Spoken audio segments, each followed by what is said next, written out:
예, 금요일 묵상의 시간입니다. 성경의 권위보다 다른 것이 높아질 때 세상도 교회도 모두 타락했다.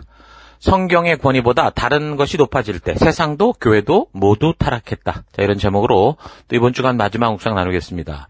자, 어제 우리는 진화론에 가서는 결국 살아계신 하나님을 인정하고 싶지 않은 자기의 생각과 욕심대로 행하고 싶은 사람들의 교만과 아주 심각한 우상숭배와 다를 바 없다라는 걸 살폈습니다. 내가 내 생각으로 이해해야 믿겠다는 것은 어떻게 들으면 타당하게 들리는 것 같지만 우리가 살아가는 이 세상에는 우리가 다 이해하지 못하고 믿고 살아가는 것이 대부분이다라는 사실을 놓고 보면 결국 자기의 욕심과 자기 만족을 위한 교만인 것을 알 수 있는 거죠. 그래서 사탄은 이런 사람들의 심리를 잘 이용하는 것 같습니다. 여러분, 집을 무너뜨리려면 주춧돌을 흔들어버리면 되는 것처럼 그래서 사탄은 역사적으로 계속해서 이 믿음의 기초와 주춧돌 같은 이 창조의 실제적 사실을 흔들려고, 그러니까 처음 믿음의 그 시작을 흔들려고 사람들 속에 그 에덴 동산에서 그 하와를 속인 것처럼 자꾸 거짓된 생각들을 불어 넣은 거죠. 그래서 교회를 다니는 교인이라고 해도 많은 사람들이 이 창조의 사실을 바르게 알고 믿지도 않으면서 하나의 무슨 신화이겠거니 그냥 종교적인 그냥 어떤 이야기이겠거니 그러니까 대충 믿고 종교적인 생활만 하게 하는 거죠. 뭐 성탄절이나 부활절이 되면 우리를 위해서 십자가에 죽으신 예수님의 탄생 또 죽음 부활을 그렇게도 축하하고 파티까지 벌리고 뭐 주인공은 빠진 상태로 자기들끼리 놀아나고 있지만 사실 창세기를 통해서 시작되는 창조와 그 죄의 시작들은 분명히 믿지도 못하면서 어정쩡하게 덮어놓고 믿는 그런 결과인 경우가 많은 거죠. 그러니까 진짜 그 의도와 의미를 모르니까 주인공인 예수님은 빠지고 자기들끼리 파티를 벌이는 그런 시간들로 만들어가고 있다는 겁니다. 그러니까 창조를 믿지 않으면서 예수를 믿는다. 창조를 믿지 않으면서 나는 성탄절을 믿는다. 부활절을 믿는다. 이건 다 거짓인 거죠. 그러니까 스스로 믿고 싶은 것만을 믿고 싶은 그런 우상숭배에 빠져 있는 겁니다. 세상 밖에서 하나님을 믿지 못하고 진화론을 주장하는 그런 사람들은 어떤 면에서 볼 때 사탄이 이미 이 사람들은 뭐 지옥의 길, 불신의 길로 가고 있으니까 크게 신경 쓰지 않아도 되죠. 내버려 두면 자기들이 알아서 싸움을 하니까. 이미 불신의 자가 발전기가 돌고 있기 때문에 큰 문제가 되지 않습니다. 사탄에게. 그러나 교회 안에서 계속적으로 강단을 통해 하나님의 바른 말씀을 전해 듣는 그런 사람들은 잘 미혹이 되지 않으니까 그러니까 이런 진화론과 타협하는 변형된 이상한 생각들을 그 기독교 안에서 자꾸 이제 주장하고 그걸 또 고집 피우는 사람들을 심게 되는 거죠. 그래서 교회 속에 문제가 되는 것은 교회 안에서 창조에 대해서 하나님이 창조하신 이 믿음의 시작에 대해서 다른 각도로 자꾸 얘기하게 하는 것입니다. 이런 사람들을 유신적 진화론자다 그렇게 말을 하는데 유신론적 진화론이란 하나님께서 창조하실 때 그 창조의 방법이 진화론자들이 주장하는 이것처럼 모든 걸 그렇게 창조하셨다라고 말하는 사람들입니다. 여기에는 또 이제 보수적인 그 생각을 갖는 유신진화론 그리고 또 급진적인 생각을 갖고 있는 유신진화론 이런 사람들이 있는데요. 보수적인 유신진화론자들은 인간의 육체는 진화를 통해 창조됐지만 인간의 영혼, 그 정신은 즉각적으로 창조됐다. 이렇게 주장을 하는 사람들이고 급진적 유신진화론자들은 인간의 육체와 영혼 모두 진화의 방법, 그러니까 진화론과 똑같다지 그 얘기를 주장하는 겁니다. 그러니까 복잡하게 설명해서 그렇지 전부 다 뭐예요? 진화론을 믿고 싶은 사람들인 거예요. 그 다음 교회 안에서 또 다른 식으로 이상한 것을 주장하는 사람들이 있는데, 이제 점진적 창조론을 주장하는 사람들입니다. 이거는 유신적 진화론과 같이 생물적 진화는 아니라고 생각을 하는데, 우주는 수백억 년 전에 빅뱅에 의해 창조됐고, 하나님은 수십억 년의 기간에 걸쳐서 창조와 멸종을 반복하시다가 마지막에 아담과 하와를 창조하셨다. 또한 수십억 년 동안 동물 화석들을 죽인 것은 그 인간의 죄악 이전에 발생된 거고, 그래서 화석들은 인간 창조 이전에 일어난 그런 멸종의 그 증거물들이다. 그리고 창세기의 홍수 같은 경우는 전 지구적인 그 하나님의 심판이 아니라 그냥 지역적인 사건이다. 그렇게 생각을 하고 그렇게 주장을 하는 사람입니다. 그러니까 아주 자기 마음대로 소설을 쓰고 자신이 믿고 싶은 대로 믿고 싶은 그런 결국 진화론자들의 그 마음의 뿌리와 똑같은 거죠. 이런 유신진화론의 역사는 아주 뿌리 깊습니다. 창세기 1장 1, 2절 이 사이에 하나님 태초에 천지를 창조하셨다 하고 쭉 나오는 그 말씀은 그 1, 2절 사이에 큰 간격이 있다라고 주장하는 간격설로부터 그다음 창조의 하루가 그 24시간이 아니라 지질학적으로 6기간, 지질학적으로 주장하는 그 긴 이 역사의 시간들이다. 그렇게 주장하는 날 연대설이 있고 또 창조는 비유일 뿐이다. 이건 그냥 신화 같은 거다라는 골격가설을 주장하는 사람들 있고 그리고 하나님이 진화의 과정을 통해 천지를 창조했으나 때로 진화를 중단시키거나 또 직접 개입해서 새로운 종을 창조하신다라고 하는 진행적 창조설 이런 식으로 아주 다양하게 주장되어 발전되어 오고 있었습니다. 이런 유신 진화론의 위험성은 이들이 교회와 신학교에 이런 진화 사상을 자연스럽게 퍼뜨림으로써 결국은 어떻게 됩니까? 범신론적 자연주의, 물질주의를 확산시키는 데 있습니다. 그러니까 결국 하나님을 부인하고 부정하고 그냥 자기들이 믿고 싶은 그런 신들, 범신론을 만드는 거죠.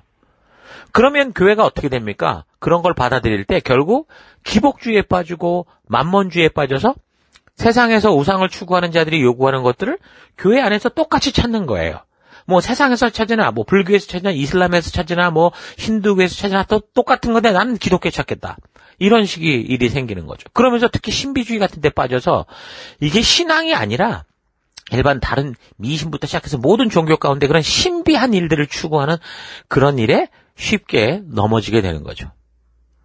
그러니까 유신론적 진화를 생각하는 사람들은 일단 성경을 바라보고 이해하는 그 관점 자체가 정상적인 어떤 그런 성도들과는 다르다는 거죠. 성경의 말씀이 과학적으로 맞지 않다고 이해 차원에서 생각을 하니까 하나님의 편지라고 생각하는 성경을 읽으면서 그냥 이해되는 대로 사실 그대로 믿으려고 하면 그건 문자적인 해석이다 이렇게 주장하면서 마치 그 세대주의에서 너무 무리한 문자주의적 해석을 하는 것처럼 몰아붙여서 마치 심각한 문제가 있는 것처럼 그렇게 하면서 창세기 1장에서 11장의 그 원역사에 대한 것을 결국은 하나님의 말씀으로 믿지 않고 그냥 신화처럼 이야기를 해버리고 그래서 그냥 그 신화적 이야기에서는 우리에게 맞는 의미만 찾으면 된다 이런 식으로 주장을 하는데 결국 성경을 절대적인 하나님의 말씀으로 보지 않고 있다라는 건 분명한 그런 사실인 거죠. 우리가 성경이 하나님의 말씀이라는 것을 믿는다고 할 때 말씀에 기록된 그대로의 의미, 문자 그대로 읽으면서 이해될 수 있는 의미로 그냥 받아들이는 겁니다. 하나님의 말씀이고 하나님의 편지니까 하나님 무슨 암호를 적은 게 아니니까 우리는 그대로 읽으며 이해할 수 있다는 거예요. 물론 그 안에는 또 이 문장과 달리 더 깊은 의미를 담은 그런 뜻이 있는 그러니까 무조건 문자적으로만 그대로 받아들이서는 안 되고 그 의도를 파악해야 되는 그런 것들도 있죠. 그러나 우리가 분명한 것은 일단 하나님의 말씀이 성경을 읽을 때는 그 말씀이 나에게 말씀하는 그대로를 우리가 받아들이고 읽고 이해하는 대로 믿으며 살아가면 됩니다.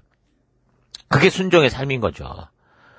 그런데도 이 진화론자들이나 이런 사람들이 이제 세대주의적 그 병폐를 꼬집어서 이제 그런 식으로 완전히 호도하는 거죠. 왜곡시켜버리는 거죠. 성경은 하나님의 마음을 담은 편지라고 우리는 믿고 있지 않습니까?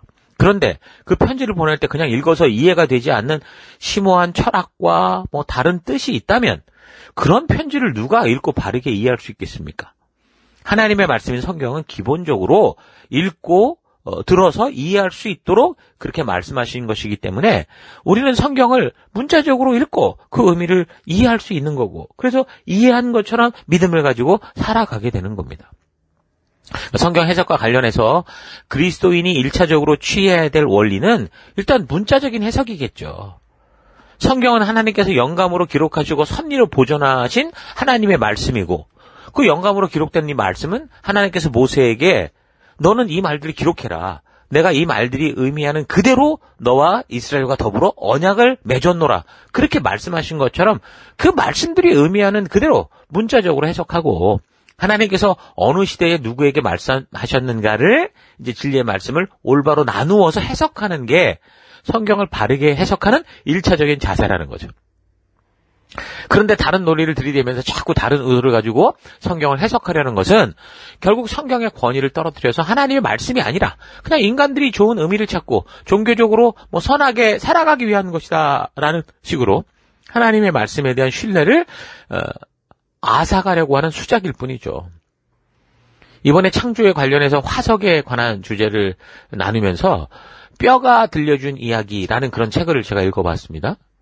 저자는 모태신앙이라고 하면서 자기의 이야기를 좀 하는 부분이 있는데 자신이 성경에 대한 지식이 짧아서 그런지 창세기를 문자 그대로 받아들이지 않아도 성경에 담겨있는 잠언의 지혜와 시편의 아름다움을 통해 하나님을 만난다. 그렇게 얘기를 하더라고요.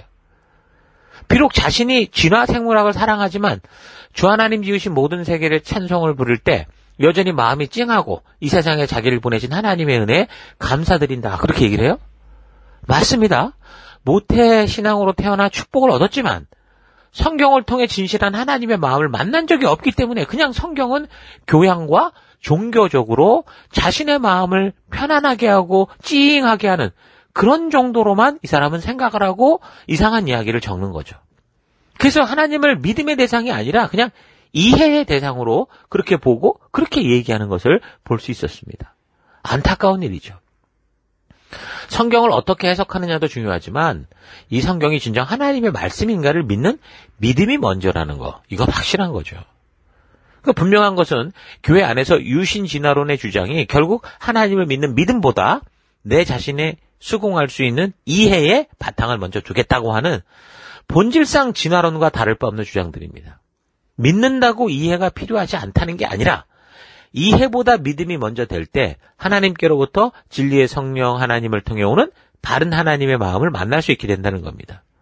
이건 분명히 맞죠. 지금 진화론도 이해가 먼저가 아니라 그들이 믿음이 먼저였습니다. 이럴 것이라는 믿음을 먼저 가지고 그걸 자꾸 이해 차원에서 그렇게 억지로 맞춰가고 있는 거예요. 그러니까 하나님이 만드셨고 창조하셨으니까 창조주의 설명을 듣는 게 필요하지.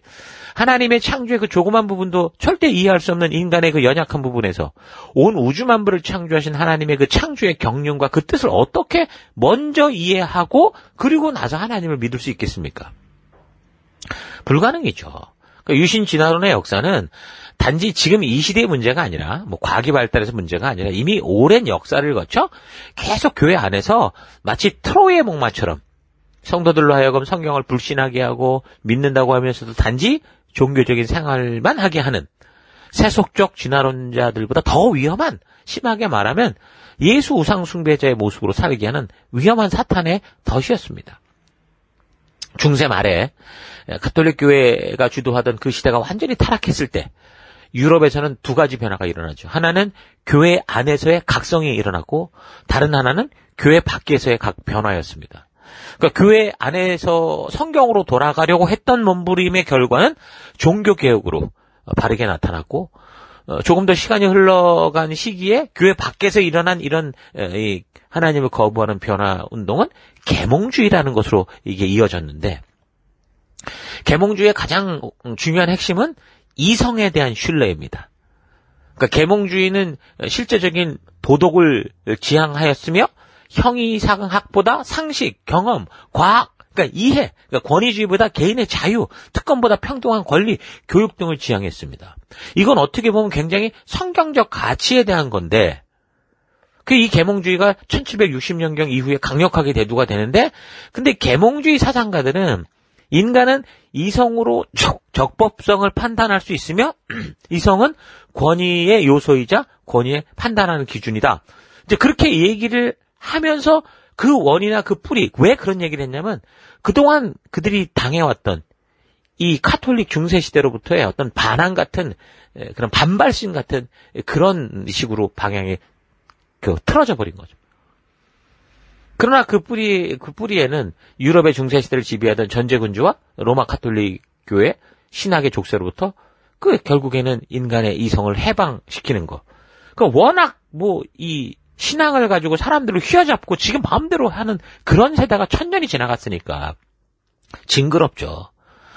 지금도 가끔씩 교회 안에서 보면 많은, 어떤 분들 보면 무슨 뭐가 들린다 그런데 도대체 그런 사람들은 꿈을 꿔도 뭐가 들리고 뭐가 봐도 보이고 이런 걸 보면 그게 그런 바로 가톨릭의 모습이 아니었나 싶어요. 그냥 모든 게 다 그렇게 보이는 거예요. 그러니까 완전히 이 사람들은 세상적으로 말하면 완전히 저기 미아리에 앉아있는 귀신 들린 사람하고 똑같은 삶을 사는 거예요. 다만 그런 모습이 아니라 양복 입고 교회 안에 들어와서 예수의 이름으로 하나님께서 내게 말씀하셔서 이런 식으로 떠들고 있는 거죠. 그러니까 이런 걸 보고 질린 사람들이 결국은 이런 거로부터 좀 떠나고 싶은, 이게 해방되고 싶은. 저는 그래서 어떻게 보면 그런 것은 하나님께서 주신 원래 의도와 빗나간 그런 거에 대한 반항이었기 때문에 그건 온전하다고 봐요. 그런데 그 반항이 하나님을 불신하고 다른 쪽으로 튀어버리니까 그게 문제가 된 거죠. 이런 시대적 배경을 바탕으로 교회와 신학에 대하여 이성적인 계몽 운동들의 결과로 결국 그게 이제 진화론과 같은 그런 생각에 고개를 든 거고, 지난 오렐 묵상에도 이야기를 했듯이 지질도표를 만들었던 찰스 라이엘 같은 사람은 자기가 스스로 과학을 모세로부터 해방시키는 게 자기 목적이다. 그렇게 외치는 일들이 벌어진 거죠.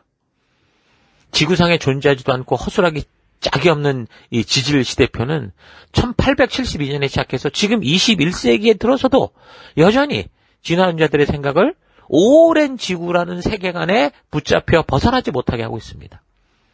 이미 160년 전에 나온 그 생각의 틀, 세계관의 틀에서 벗어나지 못하고 그 가설을 증명하지도 못하는데 어떡하는 거예요? 결국 그들의 생각을 숭배하고 있는 거죠. 그러니까 하나님을 거부하고 있는 겁니다. 그러니까 사실적 확인과 측정보다 그럴 것이라고 하는 가설을 믿는 믿음이 이 사람들도 먼저였어요, 결국.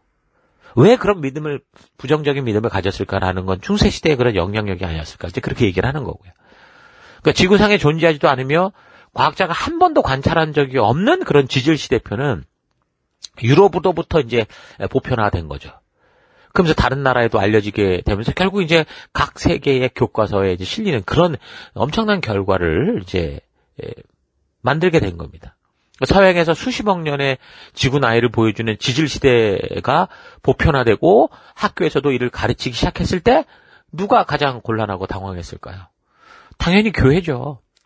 이런 진화론적 분위기 속에서 많은 크리스천도 진화 역사와 상반되는 성경 역사에 대해서 이제 이성으로 부딪힘을 갖게 되고, 더 나아가서 성경 역사, 특히 이제 창세기 기록에 대해서 회의적인 시각을 가지게 된 겁니다. 그래서 그 결과 이 진화 역사를 신뢰하는 신학자나 이 크리스천 과학자들은 이 지질 시대와 성경 역사를 함께 엮으려고, 그래서 이제 유신론적 진화론들이 만들어지고 발표되기 시작하는 겁니다. 진화론과 성경을 타협한 이론들은 성경보다 진화론을 신뢰하는 그 마음 가운데 등장한 이론이기 때문에 진화론 자체가 변화함에 따라 그 내용도 자꾸 바뀌어요. 진화론도 가설이 자꾸 수정되는 것처럼 유신 진화론도 계속 그들이 주장하는 거에 따라 흔들려 가는 거예요. 그 타협 이론을 만든 사람이 진화론에 대해 개인적으로 수용하고 부정하는 그 정도의 차에 따라서 다 달라요. 그러니까 진화론도 주장하는 게 너무 천차만별인 것처럼 이 유신 진화론도 결국 마찬가지인데 그 뿌리에는 불신입니다. 하나님 말씀에 대한 믿음의 거부. 그러니까 지금까지 다뤄왔던 소위 진화 과정을 그대로 받아들이는 이 극단적인 유신론적 진화론부터 진화 과정은 부정하지만 지질시대 순서는 인정하는 점진적 창조론, 오랜 연대를 성경 어딘가에 끼워 넣으려고 시도했던 간격이론, 이런 것까지 아주 그냥 다양하죠. 그래서 이런 유신론적 진화론들은 과학적 성경적 그 문제점들을 안고 있었음에도 불구하고 등장할 때마다 많은 교회에서 소개됐고, 결국 성도들은 성경에 대한 신뢰를 점점 잃어버리고 그 결과 다음 세대가 점점 믿음을 떠나는 그런 일들이 초래된 겁니다. 영국을 보면 영국을 중심으로 한 그 유럽이 1800년도 말에 이런 진화론 이 짓을 하지 않았습니까? 그 교회 안에서 유신론적 진화론을 허용하기 시작하면서 결국 그 유럽의 교회들이 그때부터 무너져 가는 거예요. 믿음의 후손들이 교회를 떠나기 시작한 거고요. 미국 같은 경우 1960년 진화론 교육을 시작을 하게 되는데 그 이후에 완전히 사사시대가 된, 그나마 청교도 신앙이라고 하면서 끝까지 지켰던 그게 결국은 1960년에 무너졌거든요. 그리고 일본 같은 경우는 의외로 굉장히 빨리 복음이 들어갔던 나라입니다. 1877년에 이 사람들은 진화론 교육을 시작했어요. 영국의 영향을 많이 받았으니까. 복음이 들어갈 수 없는 지금은 소돔과 고모라 같은 도시 아닙니까, 거기가? 엄청난 신들이 거기 있잖아요? 근데 이제 한국도 그렇습니다. 1973년부터 진화론 교육을 하기 시작했어요. 그러면서 결국 이 교회가 어떻게 보면 그때 한참 부흥하고 그런 시기였었는데 그 이후 점점 오늘 우리들의 모습을 보십시오. 신앙의 하얀 곡선을 그려주고 있죠.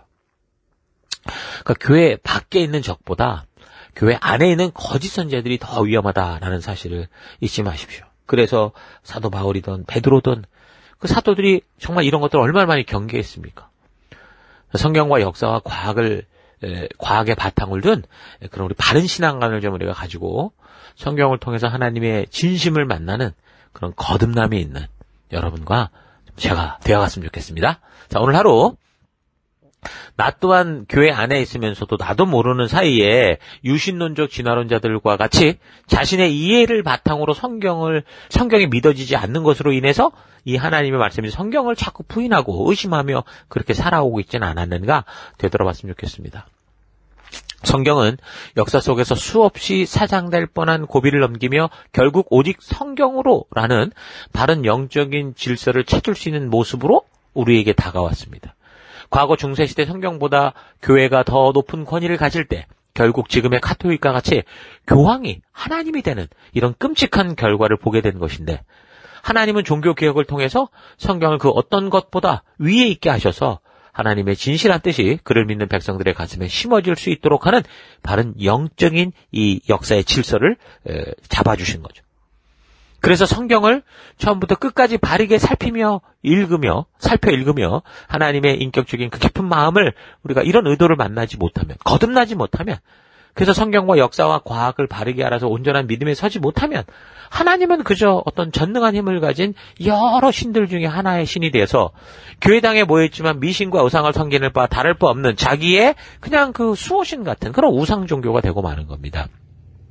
하나님의 창조에 대한 믿음이 없이는 예수님의 오심도 의미를 잃게 되는 거고 진리의 성령님의 존재도 의미가 왜곡돼서 이상한 신비주의적 현상을 위한 일에 사용되게 되는 거죠.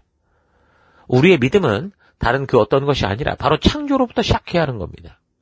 창조를 사실로 믿는 것이 우리의 믿음의 시작입니다. 창조는 기독교 신앙의 시작이고 뿌리고 기초 기둥이에요. 바른 방향의 시작이에요. 창조의 사건에 대한 믿음이 없이 예수 그리스도를 향한 진정한 믿음은 온전할 수 없습니다. 하나님의 자녀인 우리들은 무엇을 방어해야 되는가 잘 알고 있어야 돼요. 조심해서 들으십시오. 맨날 홍해가 갈라지는 타령만 하지 말고 신앙 전체를 하나님의 말씀 위에 바르게 세울 줄 알아야 됩니다. 십자가 사건은 어떤 구원의 사건이 이미 완결된 사건이에요.